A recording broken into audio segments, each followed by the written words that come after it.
Paizinho amado, eu te peço que o Senhor esteja abrindo o nosso coração e mente para entender a sua palavra e que o Senhor fale conosco durante todo esse tempo de devocional. Em nome de Jesus, amém. Vamos dar início então à leitura do Salmo 2. Por que se amotinam as nações e os povos tramam em vão?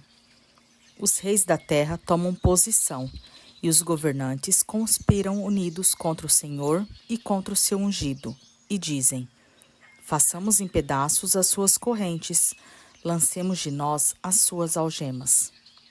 Do seu trono nos céus, o Senhor põe-se a rir e caçoa deles. Em sua ira os repreende, e em seu furor os aterroriza, dizendo: eu mesmo estabeleci o meu rei em Sião, no meu santo monte. Proclamarei o decreto do Senhor. Ele me disse: tu és meu filho, eu hoje te gerei. Pede-me e te darei as nações como herança, e os confins da terra como sua propriedade. Tu as quebrarás com vara de ferro, e as despedaçarás como a um vaso de barro. Por isso, ó reis, sejam prudentes, aceitem a advertência, autoridades da terra. Adorem o Senhor com tremor, exultem com tremor. Beijem o Filho, para que ele não se ire, e vocês não sejam destruídos de repente, pois num instante acende-se a sua ira. Como são felizes todos os que nele se refugiam. Vamos ouvir agora, então, uma história inspirada no Salmo 2. Era uma vez, em uma terra distante, um reino próspero governado por um rei justo e sábio. No entanto, ao redor do seu reino, havia nações que se sentiam ameaçadas pela sua prosperidade e pela paz que reinava sob seu governo. Esses líderes, cheios de ambição e inveja, começaram a conspirar entre si, planejando derrubar o rei e estabelecer o seu próprio domínio. Enquanto isso, o rei, que era conhecido por sua bondade e compaixão, orava fervorosamente por seu povo e pela paz. Ele sabia que a verdadeira força não estava em armas ou em alianças, mas na justiça e na fé. Em seu momento de oração, ele sentia a presença de algo maior, uma força que o encorajava a permanecer firme. Os líderes das nações, em sua fúria, proclamaram: vamos nos libertar do domínio desse rei. Vamos nos unir e lutar contra ele. Mas, em meio a essa agitação, o rei olhou para o céu e lembrou-se das promessas que havia recebido. Ele sabia que havia um propósito divino em sua liderança e que, mesmo diante da adversidade, a verdade prevaleceria.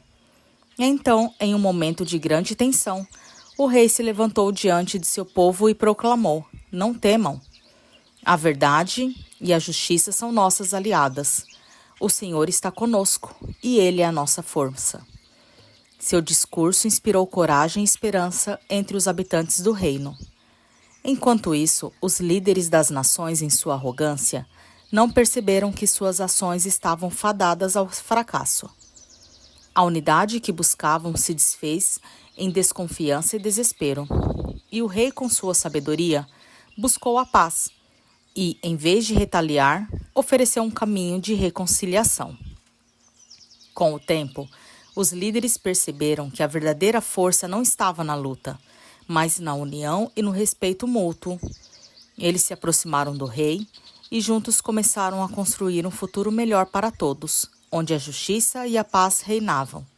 Assim, a história do rei e das nações se tornou uma lição sobre a importância da fé, da justiça e da unidade, refletindo as verdades contidas no Salmo 2, que, apesar das conspirações e desafios, aqueles que confiam no Senhor encontrarão força e vitória.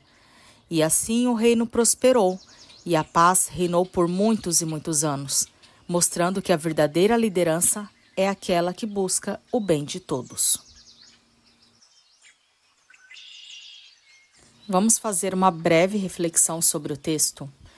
Dos versos 1 a 3, vamos meditar sobre a rebelião das nações e a conspiração dos povos contra o Senhor e seu ungido.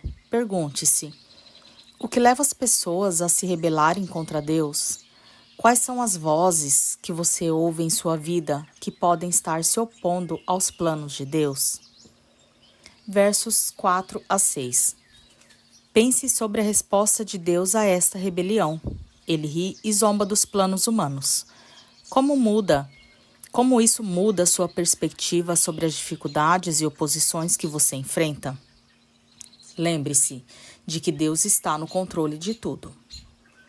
Versos 7 a 9. Reflita sobre a declaração de Deus sobre seu filho. O que significa para você saber que Jesus é o Rei e que ele tem autoridade sobre todas as nações? Como isso impacta a sua vida diária?